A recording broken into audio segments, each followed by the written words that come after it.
Welcome to the Old Capital Real Estate Investing Podcast with Michael Becker and Paul Peebles.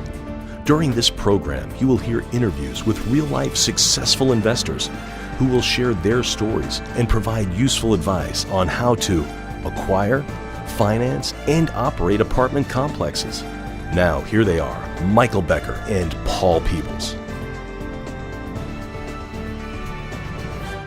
Welcome to the Old Capital Real Estate Investing Podcast. I'm your host, Paul Peebles, National Underwriter for Old Capital.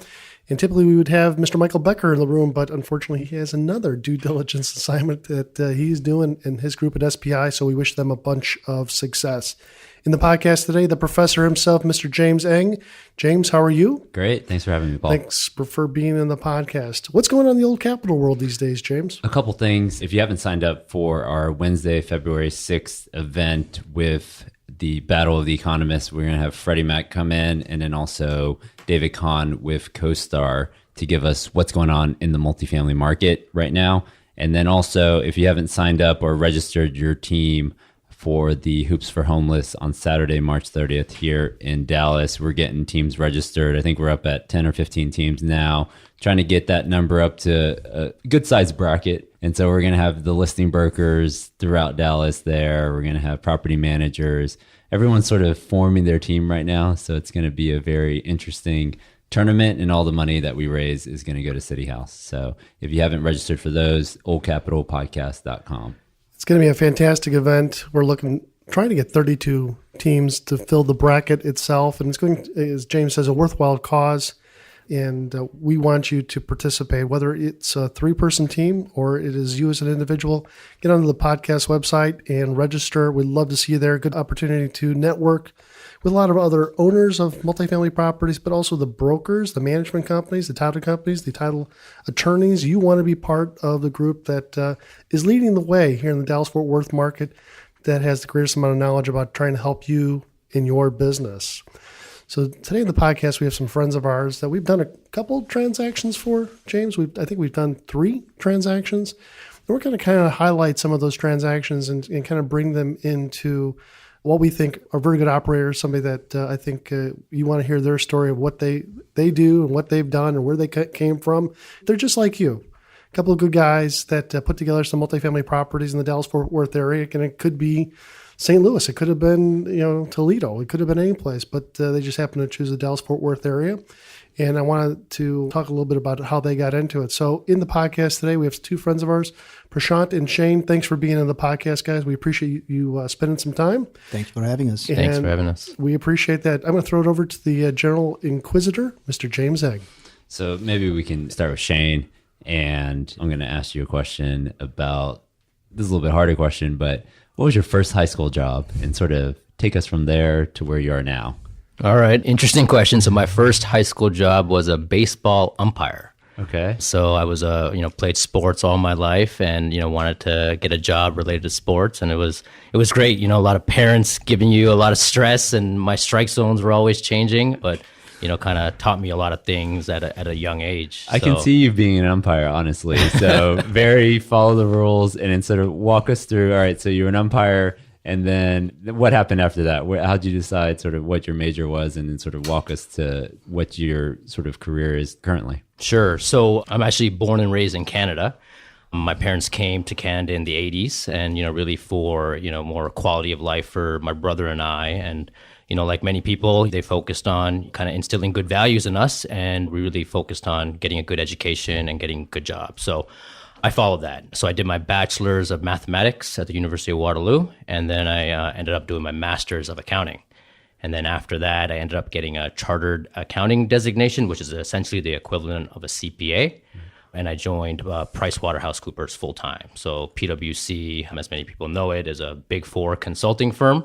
So I joined them 2007, 2008 in more of the accounting and tax practices. Sure. So did that for a few years, and then figured out that kind of, back office accounting and audit wasn't for me. I wanted to really, solve problems and kind of be more of an ally to my clients. So I was in Toronto at that time, and I got an opportunity to move to Chicago in 2010 with PwC. So I did a transfer with them, and I moved into the consulting practice. So that was August 2010. And so, from there, as most people know, 2010 was the depths of the recession. So, I got a job when a lot of people were losing jobs in the US. And at that time, the managing partner, who was a big fish in Chicago, liked me, liked my attitude, and basically said, his parting words after giving me the job was, "We'll see how long you last." So, kind of picked Welcome up. aboard. Yeah, welcome aboard, right? So picked up with 2 suitcases, and I moved to Chicago August 2010, and really just kind of head down and worked there for another 5 years, and got a couple promotions, and it was a great experience. So How'd you get to Houston then? So 2015, so I met my wife. We got married in 2013. She's from Chicago, and then really saw the writing on the wall. I was 28 at that time in 2014, 2015. I was a road warrior. I was on the road for 5 years straight, every single week from Monday through Thursday. Actually coming to Dallas a lot of times. My clients were AT&T and Verizon, so I spent a lot of time downtown Dallas. I spent a lot of time in Irving, the Hidden Ridge area. And so 2015, we were about to have our first kid, and I just said, hey, I can't be on the road for the next 30 years. Right. So made a transition to a internal consulting gig in Chicago where I was local. And then after we had our first baby, we made the decision to move to Houston, more from a kind of personal perspective. For me, secondarily, it was real estate, but primarily it was personal. So my wife's parents had moved out here about 10 years ago. Okay. We have a lot of family here. And so 2016, we moved to Houston, and that's where we're based. All right. So before you throw it over to Prashant, so I hear a little bit of the Canadian accent, but don't usually end the sentence by saying "a"? Yeah, we have sometimes you may hear it "a" or "n" about. And this is probably a little bit later in the conversation. Being a Canadian citizen, I would think that you still are right now. Any difficulties in financing Canadian citizens? And maybe we'll throw that out a little bit to James. Yeah, I think we'll get into that. And I think most people don't even realize that. So we're going to save that for later. Okay. So maybe we'll kick it over to Prashant. Maybe Prashant, give us your first high school job and sort of walk us up from here. So I don't want to sound kind of a spoiled brat here, but my first job was when I was 23 years old, when I came here for my master's degree. Okay. Right. 23. When I was 23. So I grew up in India. Okay. So like most Indians, we tend not to work while we are in school until we finish our education. It's a cultural thing, I guess. But I was just heads down, focusing on education, did my engineering back in India, and then came here for my grad school. Okay. That's when I got my first job on campus teaching undergrad students. Okay. And then where at? At UTA, Arlington, Texas. Okay. So that's where I landed first. This was my hometown, I guess, after I moved from India. This is an aside, but how does somebody from India choose UT Arlington? I was actually picking a biomedical engineering program, and it so happened that UT Arlington, at that time at least, had a pretty good biomedical engineering program. Okay. But interestingly, I finished my biomedical, but never really worked in the biomedical field. Right. I moved to EE, software, and I've been working in the technology consulting industry for the past 20 years or so. Okay. My first job, I moved to Florida. I lived there for 5 years in Orlando. That's where I met my wife, got married, didn't like it there. Came back, got her back to Texas. Okay. So she's originally from Florida? She's from Florida, yeah. So she went to school there, met her there. So moved back to Dallas, loved this place, had all my friends here. So been here since then. But spent 20 years in technology consulting. Last 8 years out of that, I've been running my own consulting company. Okay. So been, in that business, working with Fortune 500 companies, providing software, testing solutions. We got two smart guys here. Yeah, it sounds like these guys have done everything that sort of was supposed to be done, either coming from Canada or coming from India. So that's perfect. So tell us sort of, maybe Shane, we'll kick it back over to you. Why multifamily? Why did you start looking in that space? And then how did you sort of get that first deal moving? Yeah. So, I kind of caught the real estate bug when I was younger. I just remember, my grandfathers kind of talking about land in India and land being scarce, right? So once I graduated in 2009, 2010, I was already buying some single family. I'm not knowing what I know now, but I knew I wanted to get into real estate. So I bought a few single family. And like I said, I had moved then to Chicago and took, 5 years. I was just head down working. And then once I made the move out from PwC, I wanted to get back into real estate. And so for me, I found out that multifamily was based on income versus, valuation on single family. So I knew I wanted to go through to multifamily. And at that time, my mindset was, let me buy a smaller deal, right? So I was looking for 10, 20 units outside of Chicago because that's where I lived, and doing a lot of the stuff that I was doing now, but on my own, right? Like working with property managers, underwriting deals, et cetera. So I spent about 8 months looking for my own deal, and, kind of blessing in disguise, nothing worked out. Put out offers, one under contract, but it never went through. And then long story short, really kind of stumbled across syndication. Okay. And, I kind of on a whim, I met somebody and they said, they talked about this group that they were in based out of Dallas. Yeah. With Brad Sumrock. And so I kind of took a chance and flew down to Dallas for 2 days. I said, hey, worst case scenario, I lose 2 days of my life. And I came here and I was just amazed by the people and the quality of the group. And they were all like-minded folks, right? I met Prashant and this ecosystem, and it was all professionals, that were quote unquote successful, but wanted, financial freedom, financial independence. And, they were doing deals that at that time I couldn't even fathom doing because I had limiting beliefs, right? I would see a 100-unit property and I would say, it's either, really super high net worth folks or maybe a REIT out of New York. And so being a CPA, somewhat risk averse, I did join the group more as a kind of a entry level, if you will, because I wanted to get my feet wet, right? And so I invested in a few deals passively while still living in Chicago, and really kind of twofold, obviously to make sure that everything made sense and I understood, and to also see how sponsors operated, right? So I was a limited partner investing in others, and then really kind of, learned a few things that I implemented when we started doing deals, and then also, improving on some things I didn't like, right? So, and then, 2015 joined that group, and then, kind of end of 2016, so it was a year, a couple hundred units passively, we started actively looking for deals to sponsor. So a lot of people, when they join these groups, they go, at that first meeting, there's probably 300 or 400 people there. And so, maybe I'll kick it over to Prashant. Maybe tell us, how did you guys decide to partner up and start doing deals together? Yeah, so that's a great question. So I joined the group really 6 months after Shane had joined. But prior to that, I had dabbled in single family from pretty much 2006. I'd bought a few single families out here in Dallas as well as in Florida. But I'd reached a point where it was just getting hard to manage those. So I was also kind of looking to figure out, how to buy bigger multifamily apartments. And that's how I ended up at that event over the weekend. And Shane was just one of the guys that we met. And honestly, at that time, we didn't really talk about partnership per se. We had met a lot of people. We continued conversations with a lot of people. And for the next 6 months, really, me and Shane practically every night at 9 o'clock after we tucked our kids in bed and, after dinner, we used to just talk for 15, 20 minutes, just exchange, whatever each of us had learned, how many deals we've underwritten, just kind of motivate each other to learn more and, progress in our multifamily education, really. So that went on for 6 months almost, and we were passively investing during that period and just learning more about each other too, his skills, we were trying to figure out what skills he brought to the table and what I brought. Eventually, we got to a point where we started making offers on deals, and that kind of evolved into a partnership. So we hadn't really decided to be partners initially, but we grew to be partners. Yeah, I think a lot of people, they'll meet a lot of people at these events. They'll sort of see who they click with, who they connect with, who they can build a relationship with. And then a lot of times you're making offers and you don't really know who's going to step up when a deal arises. Yep. So maybe, Shane, we can just jump into that first deal. Tell us about how you found that deal, where it's located and what you liked about that deal. We can sort of start going through that deal. Sure, yeah. So this is it's an interesting deal. So we closed this deal October 2017.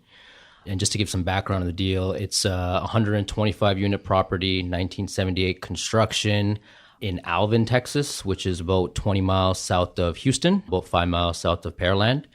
Pitched roof, individual HVAC, individual water heater, so kind of a lot of great physical characteristics that we look for.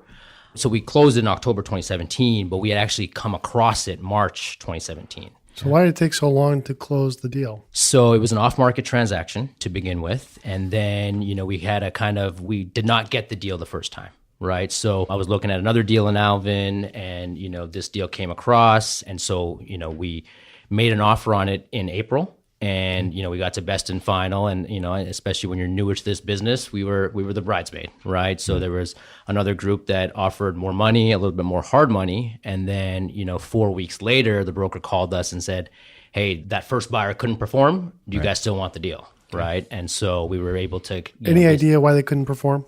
No, I think they just couldn't agree on some certain terms on the PSA. I mean, that's the information that we got. And so the seller, knew, and at that time even indicated that our offer was strong. And so he was willing to give us a shot at our terms, even though the property was increasing in performance. So that was your first deal. How did you guys decide on financing that deal? How did that come together? Yeah, so just to kind of take a step back there, I mean, we looked at about like 90 deals or so prior to even getting this first deal. 90 deals we looked at, and this is legitimately underwriting. We toured 30, offered on 8 or 9 to get one contract, to get one, right? Sure, so we were doing this for, 8 months with full-time jobs. So we were really persistent. And then, so, we knew that we wanted kind of a 100-unit deal for economies of scale, right? Kind of $5 to $8 million purchase price, because that would be, kind of $1.5 to $2.5 million equity raise. Okay. So we had those parameters laid out, and we were looking at Houston and we were looking at DFW. So in terms of this deal, it has a LURA on it, right, which is a land use restriction agreement. Yeah. So a little bit more hair on it, but we liked the deal because we peeled back the onion and realized that there's certain income limits and rent limits, but this property is in Brazoria County, and Brazoria County has $85,000 average median income. Okay. So the income limits were almost $50,000. So it didn't really make a it didn't difference. matter. For a Class C property, you're looking at $40,000 to $50,000 even on a market rate. Sure. Yeah. And the rents on this property were around $650 for 2 bedrooms. Okay. Right. Wow. And it's all 2 bedrooms and 1 3-bedroom. Okay. And our rent limits on the property based on the LURA were over $1,000. Okay, so there's right. plenty of So room. we pretty Plenty much of room.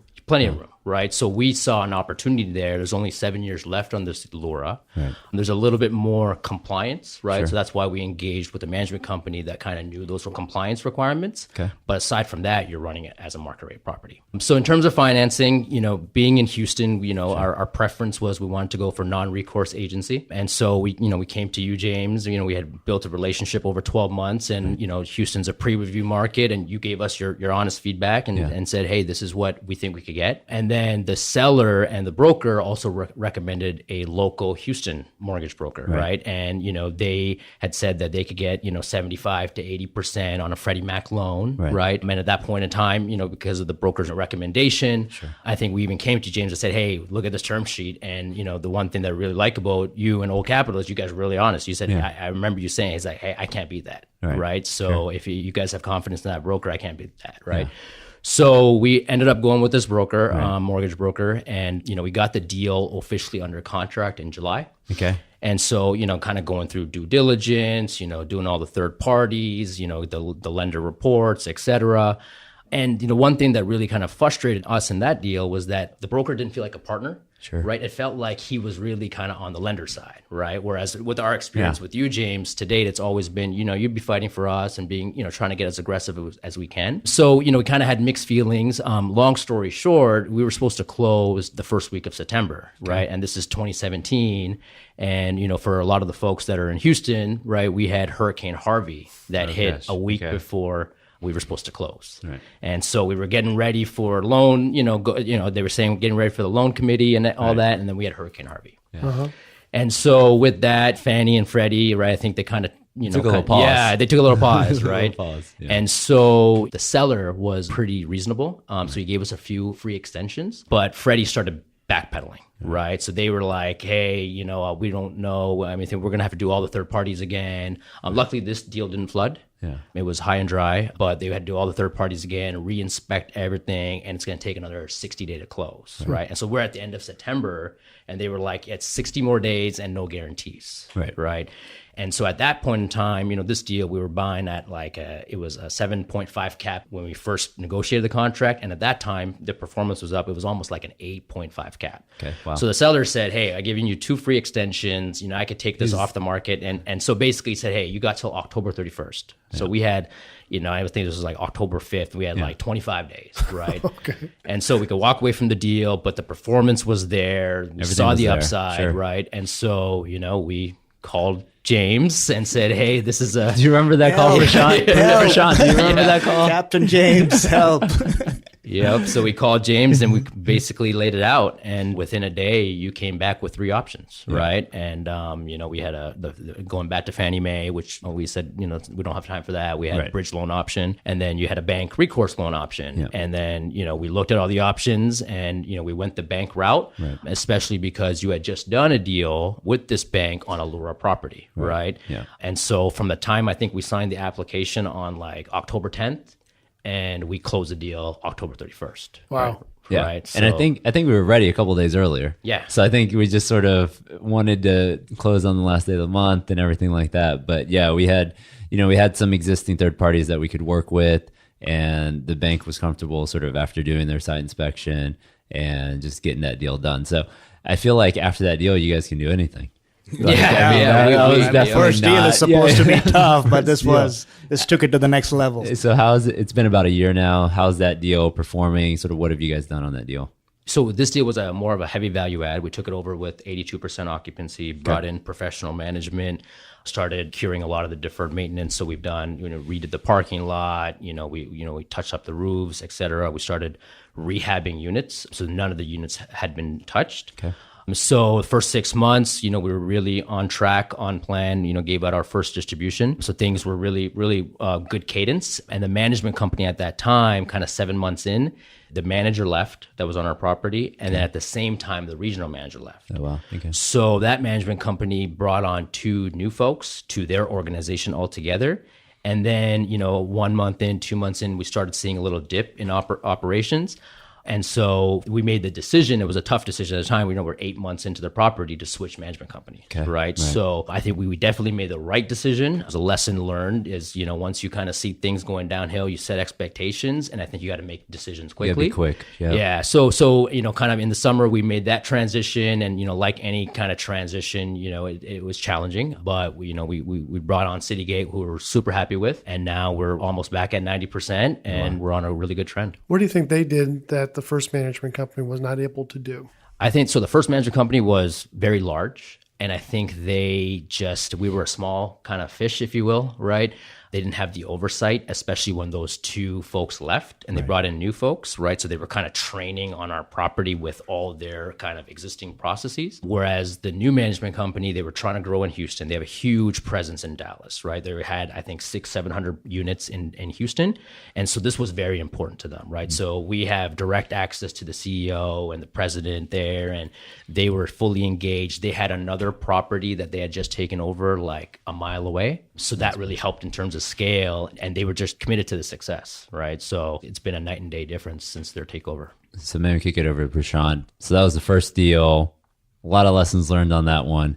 Talk about the second deal you guys acquired last year. Sure. So the second deal is, again, an off-market deal, and right here in Carrollton, by the way. But before we got the second deal, I want to just tell you a backstory. So we had another deal that we had an accepted LOI on in Houston. So that was with me and Shane, and we had another third partner, a friend of ours, Dante, on that deal. And after the LOI was accepted, the seller, for some reason, decided to back out of that. We were almost in the process of working on the contract, and the seller changed his mind, said he didn't want to sell it. So we had kind of lost that deal in that process. So we were, the 3 of us were on a call, just talking on our next steps, figuring out what deals to look at. And Dante mentioned that, hey, I've got this deal that a broker sent a couple of days ago. I don't have time to underwrite it.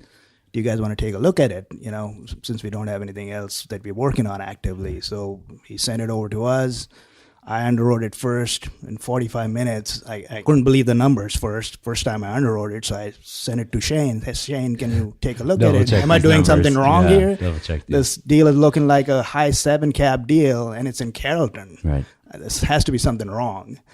Shane looked at it and, hey, the numbers look great. Everything is, checks out here. And that was an assumption, a loan assumption. So we, the cash flow was a little higher considering it was an assumption. So we just called the broker right away within half an hour saying, hey, we're interested. We'll get you an LOI quickly. And just to triple check, we sent it to James. Actually, next morning, he said, James, can you take a look at this? This is looking too good. Is there anything, you need to cross check on. And he agreed. And next thing you know, we had an LOI out and we had a deal under contract. So yeah, I mean, I think in terms of returns, a lot of deals, like on a cash on cash basis, on interest only in today's market, you're probably getting a 7, 8, maybe 9% cash on interest only.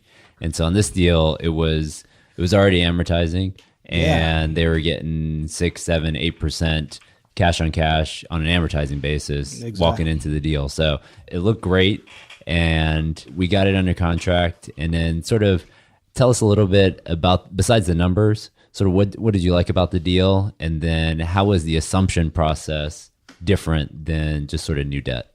Sure. So what we really liked about the deal is the location. Like we said, it's in Carrollton Farmers Branch, area median income there in the 1 mile is about 50,000, right? So great demographics. The other thing, it was already professionally managed by Wayner, who we continued. And so we had built a relationship with them. They said this is a really good performing property. It just had a lot of CapEx. Sure. And so, we were able to capitalize that up front. And because it was a loan assumption, we have a lot of control over that money, right? It's not escrowed with the lender. So we have about, $6,500 per unit CapEx budget on that, most of that for the exteriors. So that's why we love the deal, right? And go through a picture in somebody's mind of what that property looks like, where it's located at, Yep. Paint a picture. Yeah, so 142 unit property, 1969. So it has flat roofs, kind of with mansards, right? Individual HVAC, which is good. And so it's located pretty much right off of Josie Lane. Okay. So those that are not familiar with Dallas, is kind of like northwest of Dallas, right by I-35 and 635. So you have great access to, Addison, to the Galleria. So there's a lot of employment. It's very centrally located. It's right across the street from a school in a neighborhood, right? You're just south of Beltline, which is a major thoroughfare. Josie Lane's a major thoroughfare. So from a location standpoint, I mean, we couldn't believe that we were able to get an opportunity in North Dallas, right? Especially as kind of second time sponsors, if you will. Yeah, talk a little bit about that flat roof. Any concerns with that? And how did you check that roof out, making sure there wasn't any problems with it? Yeah, so kind of our nice to have criteria is pitch roofs, right? Less maintenance. But, we got our GC engaged prior to us signing a PSA. We were able to jump up on the roofs, and, he took a look at them and said they got another 10 years of life, wow. Right? And they were well maintained. So from our perspective, we put some reserve money in our CapEx, right, just in case in the future. But we felt confident that all other things considered, right, this was one area where we said, it's a good roof, and we'll pursue the deal. So actually, if you go on the Old Capital Facebook page, we actually did a video on this roof. Oh, is that right? Yeah. While we were doing the due diligence, we got up on the roof and took a look. And so if you go on the Facebook page, it has it. But that was a side note. But the nice thing was they had done a lot of, I guess is it considered hardy on that roof? Yeah, it is hardy. Okay. Yep. So they almost like ripped off everything and did a hardy. Awesome. Yep. But then you guys went and took it another level. I've seen some pictures of it. Yep. What did you guys do on the exterior so far? Yeah, you guys bought the property. So we've fixed up all the carpentry. We there's some foundation issues that we addressed, but we totally repainted the property, right? So it was a very bland kind of tan color, kind of brown on brown. So we totally modernized the property. So now we brought some grays in, and we've got a blue doors as the accent. Wow! And so now, especially because we're not on Josie, but there's a lot of frontage, if you will, and so it really kind of transformed the community, right? And we even got the tenants, right, to actually pick the door color and the accent colors, so they felt engaged. And through a survey or what? No, through our management company. Yeah, okay. So people would come in, kind of informal survey. So we had kind of painted the buildings a couple of different color schemes, and say, hey, which one do you like? Which one do you like better? Good. So just a technical question, James, for this type of a transaction, a lot of transactions that you've seen. How do people get access to the roof, or get access to the property, or get access to the electrical panels before you actually sign a PSA and put hard money into the transaction? Yeah, I mean, sometimes people will do it. Some people will have it in their LOI requesting early access. Other people will get an LOI accepted, and in between LOI acceptance to the PSA, they'll ask for maybe exterior access, maybe to the roof, the main sort of plumbing thing that are non-invasive. So they're not walking all 142 units. They're walking maybe a sample of the units and then doing all of your big, roof, plumbing, foundation items and taking care of those before they actually sign that PSA. So they can kind of figure out what the cost is going to be on the property, because they don't want to spend your money for an attorney to try to build that PSA. If you think that your contractor would come back and say, that's going to be $300,000-$400,000 more on the deal. So, it's an opportunity. Is that how you guys did it, by trying to get an access agreement first? Yep. That was part of our agreement. I mean, especially since it was an off-market deal, that was something that we... And did you have the management company go through all the leases too, and making sure that they all made sense? I mean, luckily for this particular deal, our management company, which was Wayner, we were planning to use, they were managing that property already. I see. So we were just going to inherit, so we had a little bit of advantage on this one. So we knew exactly, what was going on there, and we knew the numbers a little bit more in depth than what most other deals, we had seen in the past. So yeah, so on this one, it really wasn't, the operations were there. I think on this one, it was really more, the seller didn't really have any more money to spend on the property. Exactly, so you guys could come in and sort of capitalize the deal. Take it to the How's the next one. property doing now? Oh, it's phenomenal. The performance has been outstanding. I mean, one good thing we had was the transition was very easy. So we kept the staff that already existed there. So we just, it was super easy to transition, and it's been great. I think in month 2, we were almost at our year 1 pro forma. Okay, and great. now we are 9% already. Month 6, right? We are 9%. Are you above pushing our- out a dividend, something Yes, back to the yes, investors? absolutely. In December, we pushed out a dividend 7%, annualized return, which is beat our performer. And how many numbers. investors do you have in that deal? We had 65 investors. And how much money did you have to raise in that transaction? $4.2 million. Okay.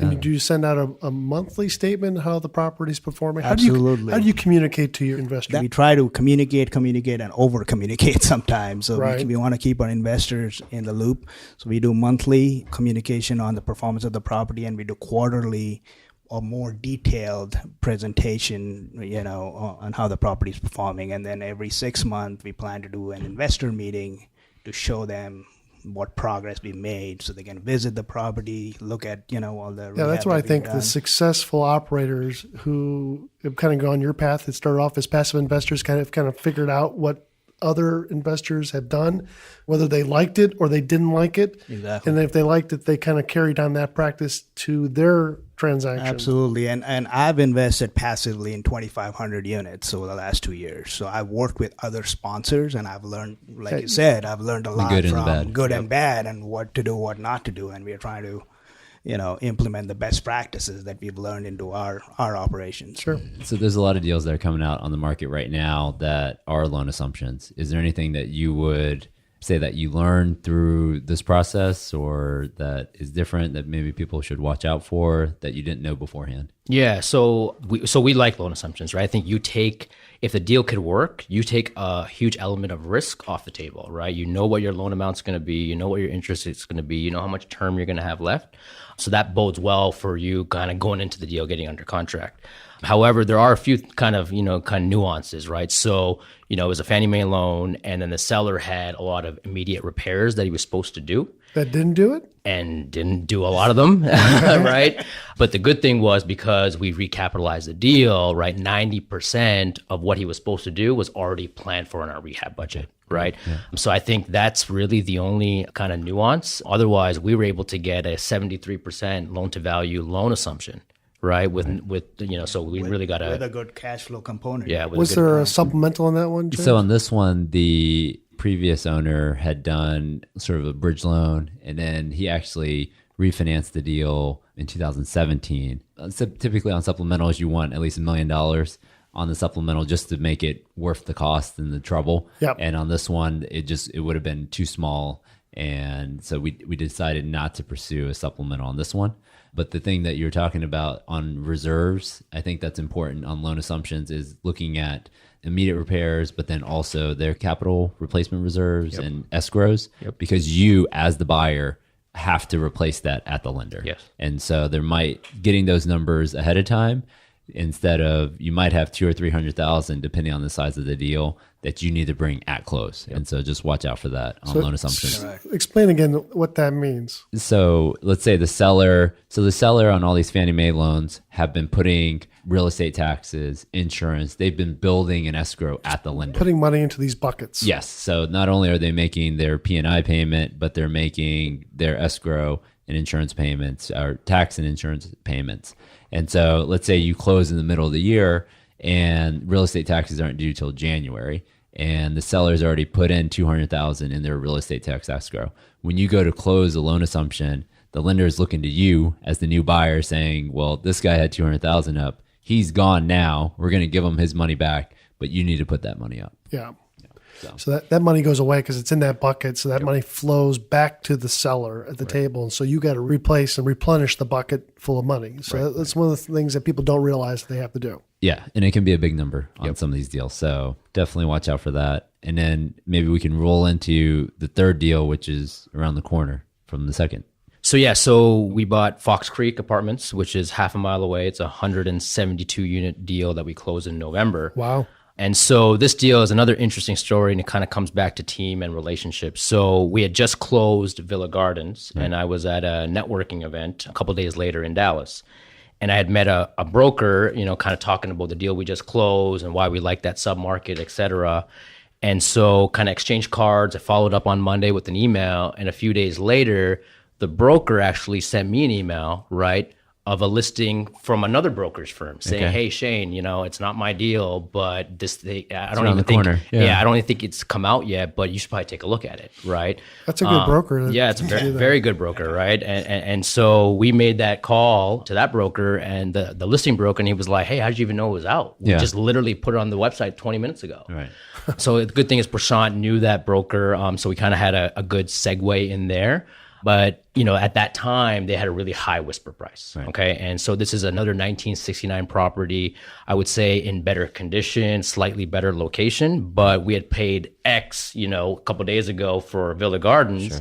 And so we knew that the property was not worth what they thought it was worth. Right. So kind of informally, we said, hey, we'd probably be at this number. Okay. And then, didn't hear anything for a couple of weeks. Right. And then when 4 weeks later, we got the call, said, hey, sellers' price expectations have come down a little bit. Are you guys still interested? Right. So then we got our management company involved. We built our team, got our folks out there, toured the property. And so we made an aggressive run at the deal, especially knowing the submarket, right? You knew the rents right there. We knew the rents, we knew the demographics, Villa Gardens was performing. And so we made a very good offer. But again, similar to our first deal, we didn't get the deal. We were the bridesmaid again. Right. And so a couple of weeks later, or maybe a week or so later, the first buyer couldn't perform. So the deal came back to us. The broker knew that we had just closed Villa Gardens. Right. And, we were pretty aggressive on terms, and we could talk about that here a little bit. And so we said at our price and whatnot, we'll take the deal. And so that's how we got the deal back.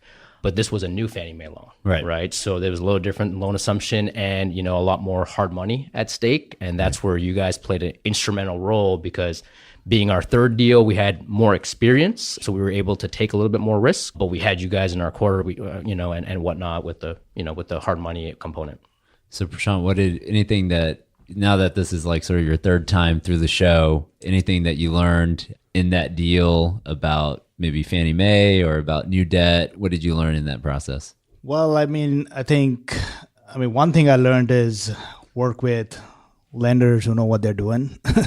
So thank you for helping us on the deal for sure. And by the way, I think we forgot your checks in the mail. Thank you. Forgot to mention that we ended up getting $200K more proceeds than we had originally projected on that deal. So that was good. But one thing I want to point out is this hard money component. I think we ran into a challenge on this deal that over the years, we've seen the hard money number has been going up. Sellers are demanding more and more hard money. But this deal had taken it to the next level. The seller out here had asked us to have a pass-through component to hard money. Right. So not only so a typical hard money is you put the money in escrow, and there are certain the title company. Okay. And there are certain conditions that the seller has to meet and we have to meet, until to manage that close. money. Yeah, exactly.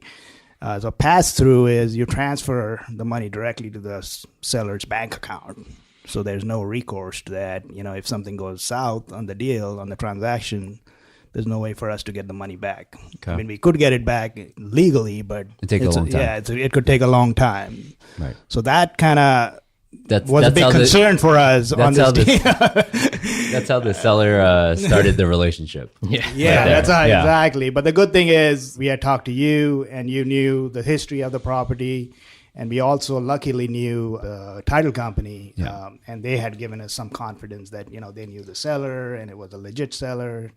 So I just want to kind of Yeah, I point it mean, out. yeah, on a lot of these deals, we can try to do as much research as possible in terms of before you put that hard money, we can go back, figure out like who's the previous seller, who's the current lender on the property, how they get comfortable. Was it Fannie, Freddie? Exactly. And start doing the research before that money goes hard, especially if it's going straight to the seller. And Yeah. so that's what we did, a little research on this one to make sure that everything was okay before we put hard money down. Yeah, I think it was good that I think, Paul, you had lent on that deal a couple times previously. Yeah, four times in the last 25 years. Right. Four right. times. So that gave us comfort. It was with Arbor currently, Sure. so we were going to use Arbor again. And then the title company, we got preliminary title run. But the reality was, between me, Prashant, and Dante, who was our third partner, right, we were taking a risk, right? And that was, between the three of us, we were willing to take that risk because we had done as much due diligence as possible. We knew the submarket. And so I think if had that been our first deal, we probably wouldn't be speaking about this deal because we wouldn't have taken that risk. Sure. So, or another submarket or whatnot that we had no familiarity with. So you guys are veterans now. You have 3 deals in the last year and a half. What are your plans for this year in 2019? Yeah, so this year is a big year for us as a company. We want to get to, we're at about 450 units right now. We want to get to 1,000 units by the end of the year sponsored, but we want to do it prudently, right? We're not looking just to do transactions, right? We're looking to do good deals for our investors. And then the second thing is, kind of Prashant, kind of coming from a business background, we really want to build a business and not treat this as a hobby. Right. So we're investing a lot of time and resources into kind of a lot of infrastructure, right? So we're investing in technology to make our, investor management process more streamlined. We're investing in, some marketing, and stuff like that, and build systems and processes that we could eventually start hiring out and building people. I come from a process background, so we did a lot of kind of standard operating procedures and whatnot, to be able to scale this business, right? Because for us, this is a long-term business, right? Where this is not a 1, 2, 3 years. This is for decades. And, we would really want to be able to implement something that, we could, start leveraging other people. So that's our big goal for 2019. What's the biggest challenge, Prashant, for 2019 to hit that 1,000 units? Well, right now, I think it's getting good deals, really. Okay. I mean, just like Shane said, the first year we underwrote 70, 80, 90 deals to get one. Now we are underwriting 150 deals to get the right one. So we just want to be prudent and, be patient and keep at it, So that's our biggest challenge. And I think the number 2 challenge is, setting investor expectations, right? In the last couple of years, we've just gotten used to, doubling and tripling our money. And that's not happening today. that's not happening today anymore. So I want to bang the table on that. I mean, if you're expecting to get 200-300% on returns on the money, that ship has sailed. Exactly. So if you can get above normal rates, and I'm talking about 6 or 7, 8% max on a cash-on-cash basis, provided the property is a stabilized asset and all the work has been done on the property, that's a realistic number. On a deal. Right. Would you agree with me on that? Yeah, no, absolutely. That's what we're shooting for, 70, 80%, 5-year return, 7, 8% cash on cash. That's a great deal. I would invest in those all day long, right? Yeah. If you're new to this business, that's what the market is today. So if you guys, say we took you back to 2016, knowing what you know now, what would you tell yourself back in 2016 when you had 0 deals that you had sponsored? I think, we did the right thing by kind of getting the education, right? I think, we probably, I would have loved to have gone back and moved a little faster and started looking at sponsoring deals quicker. But I think we kind of took a prudent approach. But I think it all comes back to education, right? So, and with education, you have to have the mindset, right? So the mindset, reading books and realizing that there's a lot more out there. There's a lot more opportunities. and then getting the education, because I could say without a doubt, without being in Brad's group or, meeting the ecosystem, right? The people there, everyone's really willing to share. We wouldn't be standing here with, 450 units, over $30 million of property and, raised almost $11 million, right, with our partners and our vendors, et cetera. Yeah, raising $11 million within Brad's system, I think is a success. But how do you have these conversations for people that are not in Brad's system? Let's say people listening to the podcast are not in Brad's system. How do you raise money these days? Do you... See, yeah, how do you do it? Raising money really started for us 2 years ago. Yeah.